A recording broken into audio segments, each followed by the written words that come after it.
वंदे मातरम। सशक्त भारत से मैं डॉक्टर आर के वर्मा। साथियों, कुछ दिनों पहले आपने ओवैसी का एक इंटरव्यू या ये भाषण सुना होगा, जिसमें सरेआम उसने कहा था कि कब तक मोदी योगी के भरोसे रहोगे, एक ना एक दिन योगी मठ में जाएगा, एक ना एक दिन मोदी पहाड़ पर जाएगा। ये जाएगा वर्ड उनके थे, मेरे नहीं। उसके बाद तुम हिंदुओं का क्या होगा, फिर तुम्हें कौन बचाने आएगा, ये बात बोली थी। ये बात थोड़ी सी वायरल हुई थी, बहुत ज्यादा ध्यान नहीं दिया गया, लेकिन ये बात बहुत महत्वपूर्ण है और मुझे ऐसा लगता है कि ओवैसी ने बिल्कुल सही कहा था कि फिर हिंदुओं को कौन बचाएगा। क्योंकि आज जो स्थिति देश में है उसमें आप देखिए कि मोदी शाह का कॉम्बिनेशन और इधर योगी और उधर हेमंत बिस्वा शर्मा, ये चार लोग एक सनातन संस्कृति के उत्थान के लिए काम कर रहे हैं। इसके अलावा पूरे भारत में एक भी शख्स नहीं है जो आप लोगों के लिए, आपसे मतलब है हिंदुओं के लिए, कोई काम कर रहा हो। इंक्लूडिंग मैं बीजेपी के पदाधिकारियों को भी इसमें शामिल कर रहा हूं। देखिए, इसी पार्टी का होने के नाते भी मैं इतनी बड़ी बात कह रहा हूं और साथियों, ये बात सत्य है। अभी आप देखिए, 5 राज्यों के चुनाव हुए हैं, एग्जिट पोल का नतीजा आ चुका है कल। आज शनिवार है, कल वो नतीजे आने हैं।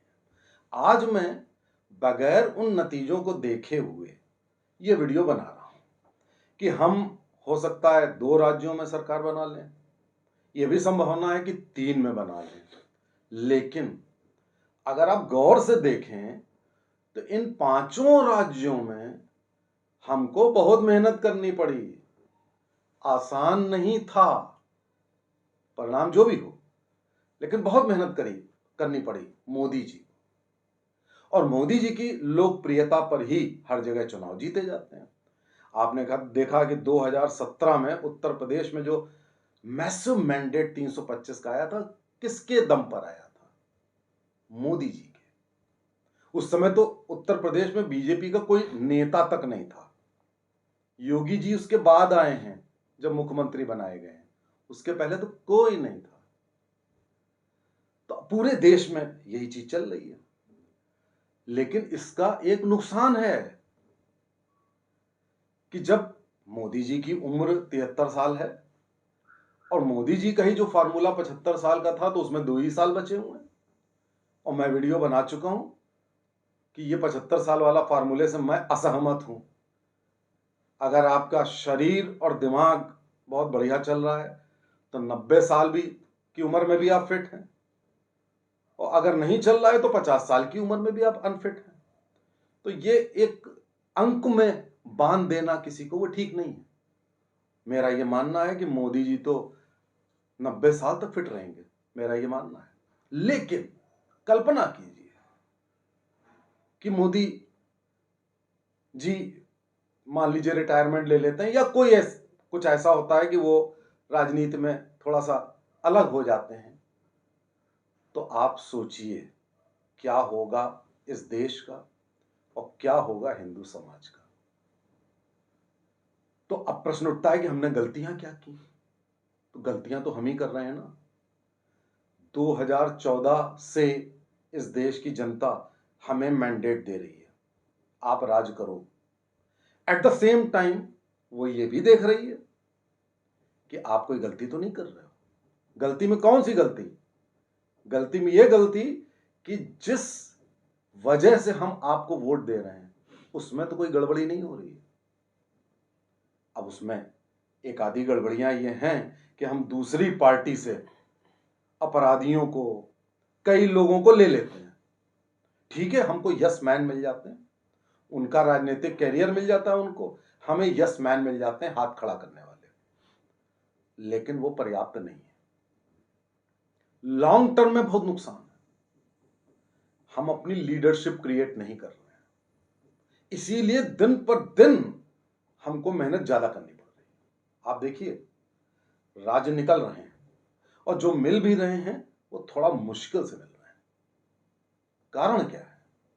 कारण ये है कि अगर उत्तर प्रदेश में योगी को छोड़ दें और आसाम में हेमंत बिस्वा शर्मा को छोड़ दें तो पूरे भारत में कोई लोकप्रिय स्टेट लीडर नहीं है। और उत्तर प्रदेश में भी अगर आप योगी को हटा दें तो पूरे प्रदेश में बीजेपी में एक शख्स ऐसा नहीं है, एक नेता ऐसा नहीं है जो इस लायक हो, जिसके अंदर करिश्मा हो। पहले होते थे, अब नहीं। क्यों नहीं डेवलप किए गए, क्यों नहीं विकसित किए गए? योगी चलिए अब मिल गए हमको, लेकिन उसके बाद क्यों नहीं विकसित किए गए? Number 2, number 3, number 4, Hemant Biswa Sharma, ये कहिए आसाम एक छोटा राज्य है, मध्य प्रदेश में मामा जी हैं, पर्सनालिटी में करिश्मा नहीं है, बहुत ज्यादा लोकप्रिय भी नहीं है। नंबर 2, आपने डेवलप नहीं किया। राजस्थान में कोई डेवलप नहीं किया लीडर।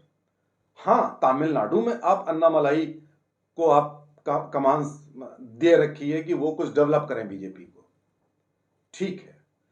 बाकी पूरे देश में कहीं भी second line, third line, fourth line का लीडर डेवलप नहीं हुआ। तो ओवैसी सही तो कह रहा है कि इंतजार करो, जैसे ही मोदी योगी हटेंगे तब तुम्हें बचाने वाला कोई नहीं मिलेगा। बिल्कुल सही कह रहा, 100% सही। तो मेरा यह कहना है, अगर मेरी आवाज पहुंचे शीर्ष नेतृत्व तक, कि कम से कम सेकंड लाइन, थर्ड लाइन तो बना लीजिए करिश्मेटिक लीडर्स की, काम चलाऊ नेताओं की नहीं। मोदी, अमित शाह, योगी जैसे लीडर और तो क्रिएट करिए, पूरे देश में तो करिए, कम से कम 30-40 तो ऐसे नेता हों। अच्छा, अगर आप नहीं करते हैं तो अब दूसरा संदेश जनता के लिए, आप लोगों के लिए, कि सरकार के भरोसे हर काम नहीं होता है। सरकार की मजबूरियां होती हैं, नेताओं की मजबूरियां होती हैं, लोकतंत्र में मजबूरियां होती हैं। आप भी जागरूक हो जाइए। अगर आप जागरूक हो जाते हैं तो बाकी लोगों की तरह इस दुनिया में जो लोग अपने अधिकारों के लिए लड़ते हैं, अब यहूदियों को देखिए ना, किसी एक के भरोसे नहीं रहते हैं, सब के सब एकजुट होकर काम करते हैं। तो एक तरफ जनता से अपील है, एक तरफ शीर्ष नेतृत्व से अपील है। अगर इन दोनों में सुधार हो जाए तो शायद देश में सुधार हो जाए। जय हिंद, जय भारत।